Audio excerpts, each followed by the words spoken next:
Welcome to Toffee TV. It is the match preview. Everton versus Tottenham Hotspur, Monday, 3rd of April. It's an 8 o'clock kick-off at Goodison Park. Everton hoping to extend their unbeaten run to 4 games and hoping to beat Tottenham for only the second time in 21 games. Everton have won 1 league games of the last 20. So that's 1 in 10 years then.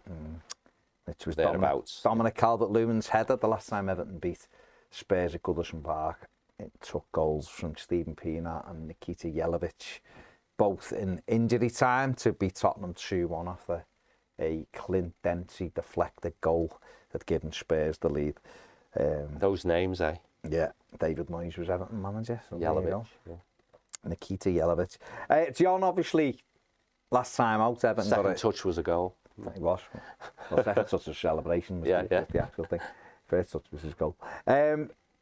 Last time out, Everton got a 2-2 at Chelsea. You were there. Good performance. Second half especially. Yeah.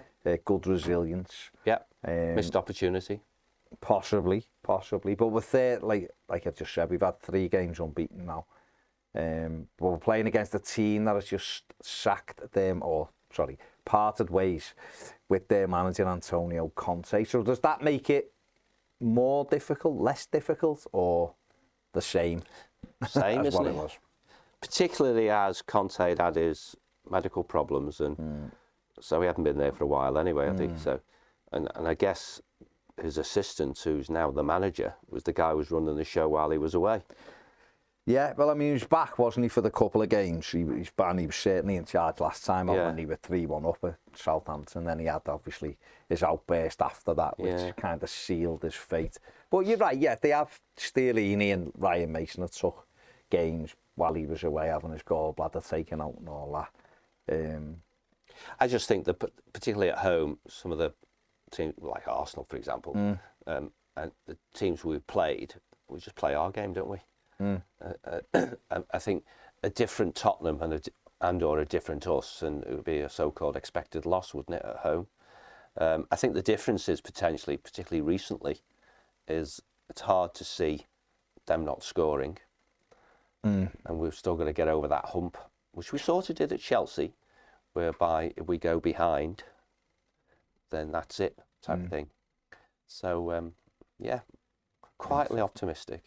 Goodison, hopefully bouncing under the lights, all that sort of stuff. Yeah, let's see. Fair play. I know Richie, which is good. Spurs. He can be in his box if he's still got it. Yeah. Spurs 9 unbeaten at Goodison, 3 wins, 6 draws. We did beat them 5-4, of course, in the FA Cup in the COVID season. Carlo with his coffee as Everton scored. Crazy game that was. But it's all, listen, Spurs are a good side. It's always a tough game. Then Harry Kane, what a footballer. They've got obviously Son, Evertonians, not fans of, but is a fantastic footballer as well. Kulusevski, great play. They've got real good attacking talent. Tottenham, Lucas Moura as well. They've got players in that final third. Dan Juma. Couple of pantomime villains on Monday for Evertonians. But for us, you've just hit the nail on the head. It's about, at Goodison especially, what we do. Yeah. And we've been very strong at home under Sean Dyche. Villa beat us, but they should never have beat us that day. They should have been 3-0 down at half-time. And obviously the game turned on a penalty.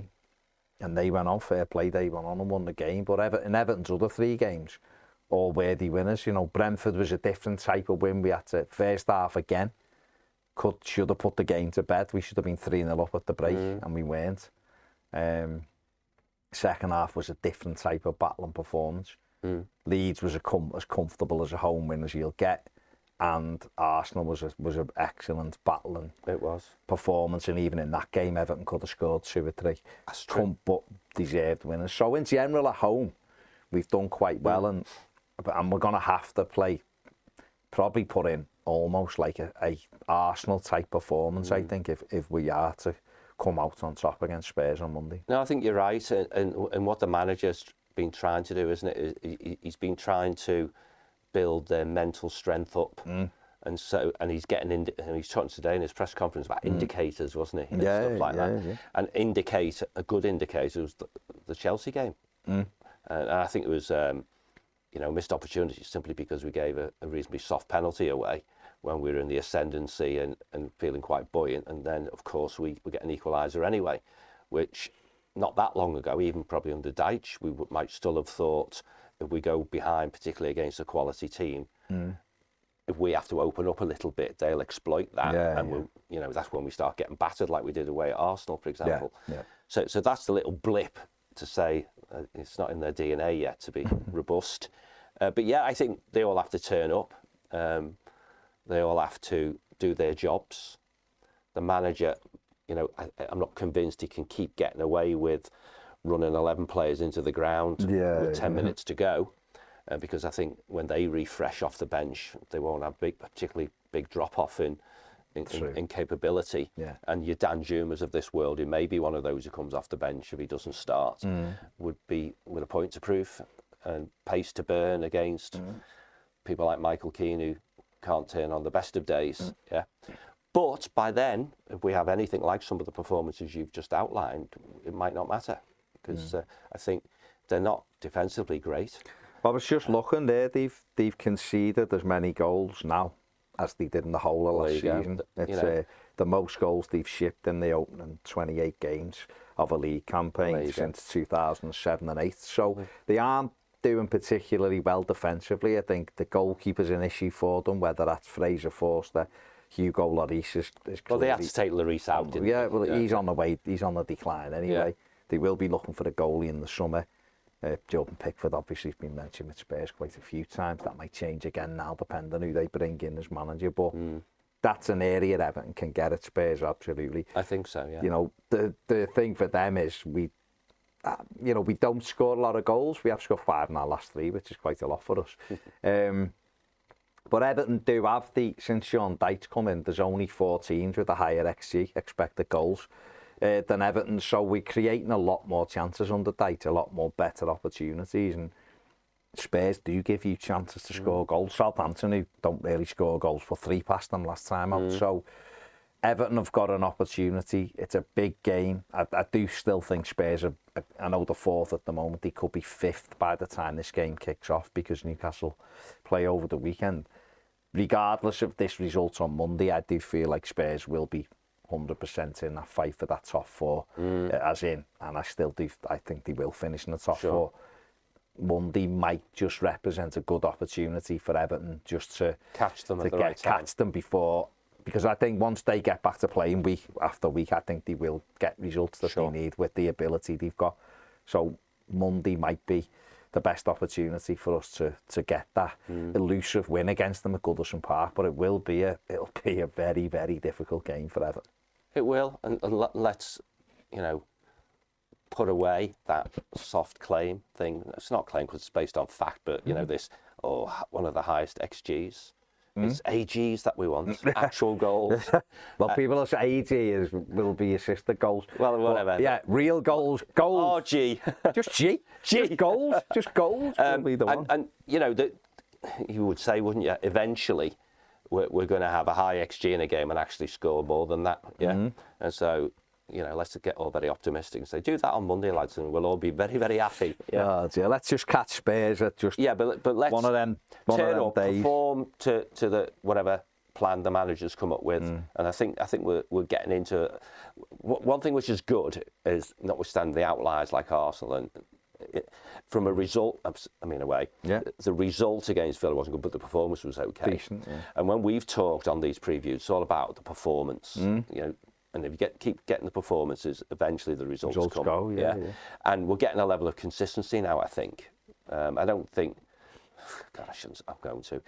I don't think anyone necessarily expects Spurs to turn up and turn us over, but if we drop off and behave like we did against Arsenal, for example, at their place, then pretty much anyone in this goddamn league can turn us over. So it's on a tipping point all the time, isn't it? So that's where the fans have to turn up again, and undoubtedly we will. And we'll march up Spellow Lane into the ground and give it our all, and hopefully the players do. And let's have a bit of luck every now and again. No, I think, listen, we have been on the end of a couple of thumpings by Spurs at Goodison 6-2 a few years ago. We were all there. There's been a 3-0 in that time. Their XG was probably about 2 in that game, and they got 6. It was the maddest game ever. But they did smell blood, and then they took us the cleaners, didn't they? Harry Kane has scored 14 Premier League goals against Everton. There's only Leicester he's netted more against in the Premier League. What a surprise. And by my recollection, we often leave him alone 25 yards from goal, and he goes, thank you very much. The worst was that year we beat them 5-4 in the FA Cup. We drew 2-2 with them in the league. And he scored 2, and for both goals we just left them. We were winning twice, and for both goals we left them on his own. Yeah. It was like, there's one player you don't leave in alone. that team that you do not leave alone. It's Harry Kane. Yeah. There you go. We know how good he is. Of course, he became England's record goal scorer over the international break. Fantastic. Congratulations to him. Tremendous. He's just been superb every year. There's 20 league goals every year forever. Brilliant. All the other play that he brings. He's a fantastic footballer. Abdoulaye Doucouré's been directly involved in each of Everton's last 4 Premier League goals, 2 goals, 2 assists. If there's anyone playing for a contract. Well, the 4 goal involvements have come in his last 3 league games. Yeah. The previous 38 games before that, he had no goals or no assists. Yeah. So, Abdoulaye, keep going. Managers make a difference. Well, the managers do make a difference. Yeah. Let's hope that Tottenham's managerial duo doesn't make any difference to them on Monday, and we get a long overdue victory over Spurs. Always a tough game. Like you said, good side, full of good players. First time we played against the manager has been done for match fixing, isn't it? John throwing things out there. Match fixing against the club. Against the club who was facing the charge. There's lots of angles. It's a match preview thing. But there's lots of angles. We've just done a show, haven't we? And it'll go out when it goes out about, which ultimately, if you're talking about business, we end up talking about quality of boards and things like that. But this Arsenal, under Levy, was a well-run. Tottenham, a well-run football club, blah, blah, blah. But they've just lost the director of football for... Hang on. I feel like I have to defend Spurs here. Go on then. First and foremost, they are very well run. A team that doesn't spend incredible amounts of money, always in the Champions League, or being regularly there, being to a Champions League final.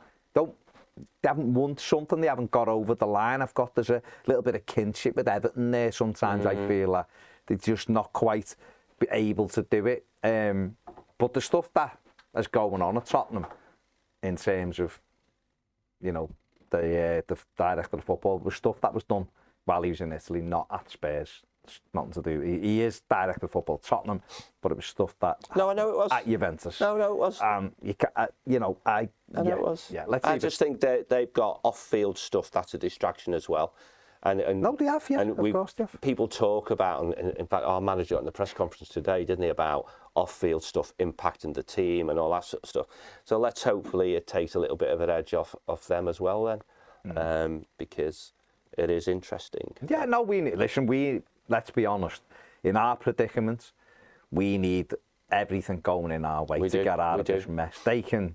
The way they are, they can afford to lose this game. Well, that's where you go. And then they can go and win the next 9. Yeah. And I'll wish them well. This isn't a swing for them between Champions League and not, is it? Which is what you're saying. But it would make a massive difference to us to win, because it maintains that momentum. This is a difficult period for us, for the teams we're playing. And if we end up thinking, crikey, Chelsea, we got a draw. We've already beaten Arsenal. We beat Tottenham. Go off to United. You'd be confident. And you go, you know what? But also we do have to mention, as I mentioned them before, they could be 5th at the time of playing. Everton could be in the bottom 3 at the time this game kicks off, and that's how big a game this is. Yeah, absolutely. So, there you go. Let us know what you think in the comments section below. What are your feelings for this one? Always a tough game, Tottenham. Always a tough game. Let us know what you think. And fingers crossed, Everton finally. It's been a long time since we beat Spurs at Goodison in the Premier League. Let us have this one.